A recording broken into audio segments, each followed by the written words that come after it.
साल में 2 दफ़ा ईद उल फ़ितर या ईद उल अज़हा दोनों मौक़ों पर हम अलग तरीके की तैयारी और एहतमाम करते हैं। ईद उल अज़हा में घर की सफाई और मेंटेनेंस को कुछ इस तरह से किया जाता है कि हम कुर्बानी के एहतमाम को स्ट्रेस फ्री और स्मूथ बना सकें। तो आज का व्लॉग मेरी उन सब बहनों के लिए है जो ईद से पहले चाहती हैं कि हर काम वक्त पर मुकम्मल हो और बग़ैर किसी टेंशन के हो, और हमारा सारा दिन सिर्फ किचन में ही ना गुजरे बल्कि हम अपनी फैमिली के साथ भी एक अच्छा टाइम स्पेंड कर सकें। बड़ी ईद पर हमारा ज़्यादा काम जो होता है वो कुकिंग से रिलेटेड होता है, तो कुछ तैयारी अगर हम पहले से कर रख लें तो इसमें शदीद गर्मी में किचन के काम को हम जल्दी और आसानी से कर सकते हैं। तो आज की इस व्लॉग में मैं छोटी छोटी टिप्स एंड ट्रिक्स आपके साथ शेयर करूंगी। तो ये है जी सुबह का टाइम, और सबसे पहले मैंने प्याज मैं मंगवाए हुए थे उनको साफ़ करके रख लिया था। इतनी देर में ही मेरी हेल्पर के घर से मैसेज आया कि आज वो उसकी तबीयत ठीक नहीं है तो वो नहीं आएगी। तो मैंने सोचा लगे हाथ बाहर से पहले सफाई कर ली जाए, इससे पहले कि गर्मी की शिद्दत ज़्यादा हो। बच्चे इस टाइम सो रहे थे, उनके उठने से पहले ही मैं सारा जो है बाहर से अच्छी तरह से क्लीन कर लूँगी।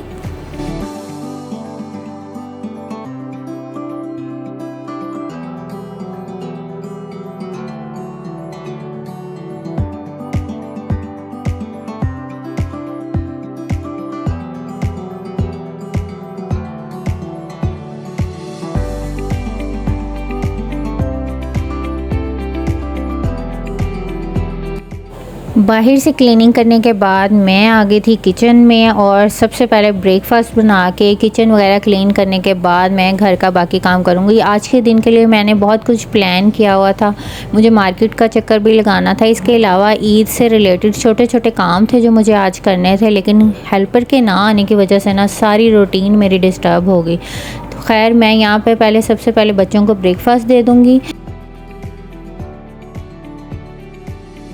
तो यहाँ मैं बना रही थी बच्चों के लिए फ्रेंच टोस्ट। बच्चों की भी ना आजकल चॉइस पूछनी पड़ती कि क्या खाएंगे, रोज़ रोज़ वो एक ही तरह का टिपिकल नाश्ता नहीं करना चाहते।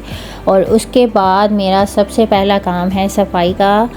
आज मुझे सारे करने थे पंखे साफ़, और ये मैंने पहले से ही डिसाइड किया हुआ था, इसलिए ब्रेकफास्ट से फारिग होने के बाद सफाई से पहले मैंने सारे पंखे साफ़ किए।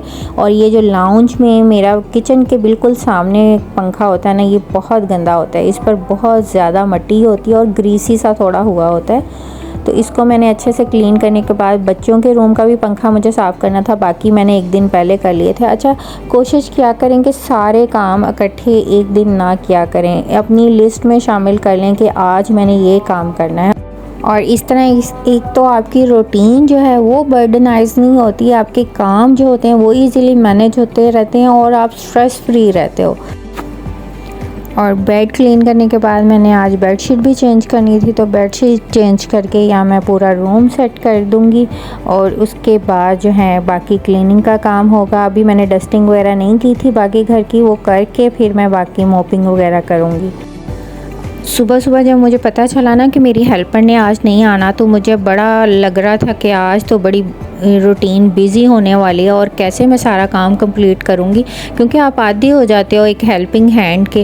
लेकिन मैं हमेशा जब भी मेरे पर ऐसी रूटीन आती है तो मैं हमेशा जो एक कोशिश करती हूँ कि मैं टाइमर लगा लूँ कि इतने टाइम में मैंने ये काम करना है, और आप यकीन करें आप टाइम से भी पहले कर लेते हैं, और आप एक दफ़ा तो बड़ा एक्टिव भी फील करते हैं और एक मेंटल सेटिस्फेक्शन भी बड़ी होती है इस घर को साफ़ सुथरा देख के। अच्छा, मोपिंग करते हुए जो पानी होता है ना, उसमें मैं हमेशा थोड़ी सी फ़िनाइल डाल लेती हूँ। एक तो गर्मियों में जो कीड़े मकोड़े होते हैं वो नहीं आते, और उससे बड़ी खुशबू अच्छी आती है। पहले पहले ही होता था कि फ़िनाइल में से दवाइयों जैसी बू आती थी, आजकल तो इतनी अच्छी फ्रेगरेंस के साथ फ़िनाइल आ रही है ना, आप घर एंटर हो और मोपिंग की हो, इतनी अच्छी फ्रेगरेंस होती है घर में और एक फ़्रेश फीलिंग का एहसास होता है। अच्छा, जिस दिन आपने काम ज़्यादा किया उस दिन दिल करता है कि 1 पॉट डिश बना ली जाए। तो आज मैं आपके साथ शेयर कर रही हूँ बीफ यखनी पुलाव, और ये हमारे घर में ईद पे लाजमी बनता है। और इस सारी रेसिपी की जो जान है वो इसकी यखनी में है। यखनी में आप सारे इंग्रेडिएंट्स शामिल कर लें जो स्क्रीन पे मेंशन्ड है, प्याज, लहसुन, अदरक और सारे मसाले, और पानी डाल के आप इसको बनने के लिए रख दें। और यखनी में अगर आप ये सारे मसाले डाल के बनाएंगे ना, तो यकीन करें जो अब आपका पुलाव बन के तैयार होगा तो आपके घर से जो चावलों की खुशबू है ना, वो दूसरे घरों तक जाएगी। ये मस्ट ट्राइड रेसिपी है फॉर योर ईद। और इस दौरान ही मैंने चावल भी जो है वो नाप के भिगो लिए थे। अच्छा, मैंने यहाँ पे 750 ग्राम मीट लिया था, तो मैंने हाफ़ केजी जो है इसके लिए राइस लिए हैं। यखनी बन चुकी थी यहाँ पे, और इसका जो है मीट है वो मैं अलहदा कर लूँगी और यखनी को स्टेन करके इसके बाद हम करेंगे पुलाव बनाने की तैयारी। और सबसे पहले यहाँ पे मैंने ऑयल डाला है, उसमें मैं 2 मीडियम साइज़ के कटे हुए प्याज डालूँगी। इस पॉइंट पे मैंने कोई भी खड़ा मसाला या साबुत मसाला नहीं डाला, क्योंकि यखनी में ऑलरेडी हमने सारे मसाले जो हैं वो ऐड कर दिए हैं। इसमें अदरक लहसुन जो मैंने क्रश किया हुआ डाला है, अदरक लहसुन भी यहाँ पे मैंने 1 चम्मच ही डाला है, क्योंकि लहसुन और अदरक हमने यखनी में भी ऐड किया था। तो ये क्वांटिटी जो सारी है इसको हमने हर लिहाज से माइंड में रखना होता है। उसके बाद सारे मेंशन्ड स्पाइसेस जो हैं वो मैंने ऐड कर दिए हैं। मीट को हम अच्छी तरह से यहाँ पे भून लेंगे। अच्छा, आपके खाने का जो सारा दारोमदार होता है ना, उसकी भुनाई पर होता है। और दही यहाँ पे मैंने आधा कप लिया है। ये बहुत ज़्यादा खट्टा नहीं होना चाहिए। इसको अच्छे से भूनने के बाद हम इसमें जो है वो यखनी ऐड कर देंगे।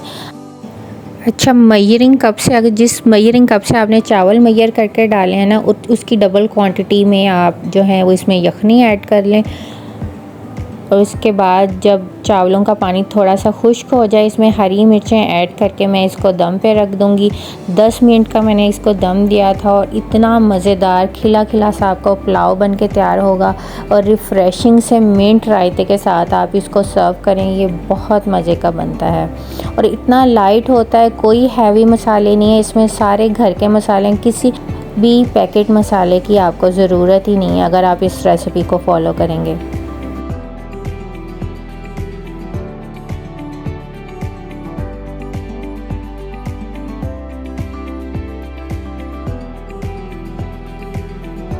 और उसके बाद ये है जी शाम का टाइम, और ज़्यादातर इस तरह के जो काम होते हैं वो मैं शाम के टाइम करती हूँ। और ईद बिल्कुल करीब है और मेरी फ्रिज में भी मसला हो गया था। ये 2 दिन पहले मैंने फ्रिज साफ़ की है, पता नहीं वो ट्रिप नहीं कर रही और इतना बड़े जो बर्फ़ के ब्लॉक्स हैं वो इसमें बन रहे हैं। तो मैंने सारी फ्रिज को खाली किया और आज मुझे सिर्फ फ्रिज का ऊपर वाला पोर्शन ही साफ़ करना था, क्योंकि नीचे वाला हिस्सा जो मैं है ऑलरेडी साफ़ कर चुकी थी। मैं कामों को हमेशा डिवाइड करके करती हूँ, क्योंकि एक ही टाइम में इकट्ठे सारा काम करना जो है वो मुश्किल हो जाता है और थोड़ा सा टायरिंग हो जाता है। आपने अपनी फैमिली को भी टाइम देना होता है। अब सारा दिन ये तो नहीं हो सकता कि काम में बिज़ी रहें और बच्चों को भी माएँ थकी थकी महसूस हों, और भी बहुत सारे काम मैनेज करने होते हैं। तो यहाँ डिनर के बाद बच्चों को मैंने सुलाने के लिए भेज दिया था और रात के टाइम मैंने ये सारी फ्रिज क्लीन किया और दोबारा से सारी चीज़ें जो रखने वाली थी वो मैं रख लूँगी। और इसके अलावा जो चीज़ें मुझे यहाँ से निकालनी थी, जो यूज़ में लानी थी, जैसे कि मलाई थी जिसका मुझे मक्खन बनाना था, वो भी मैं पहले ही बना के रख दूँगी ताकि फ़्रिज में जो है वो जगह बन जाए। आजकल बच्चे घर होते हैं तो मैं मिक्स फ्रूट डाल के ना सारी एक स्मूदी सी बना के इनको पॉप्सिकल्स बना देती हूँ। इस तरह एक तो इनकी जो आइसक्रीम की विश है वो भी पूरी हो जाती है और हेल्दी भी रहता है। उसके बाद मैंने अदरक और लहसुन की इक्वल क्वांटिटी लेके इसमें ऑयल डाल के जो है वो इसको ग्राइंड कर लिया था। एक तो इस तरह से जो है इसकी शेल्फ़ लाइफ बढ़ जाती है। फ्रिज में नीचे वाले पोर्शन में भी आप रख दें, बिल्कुल कोई फंगस नहीं लगेगी, कोई ख़राब नहीं होगा और ईद के दिन आपका काम बहुत आसान हो जाएगा। और थोड़े से लहसुन के जवे मैंने वैसे छील के रख लिए थे। और यहाँ पे मैं साबुत गरम मसाला जो है उसको रोस्ट कर रही थी। इसमें जायफल, जावित्री और सौंफ जो है वो मैं एडिशनली ऐड कर देती हूँ।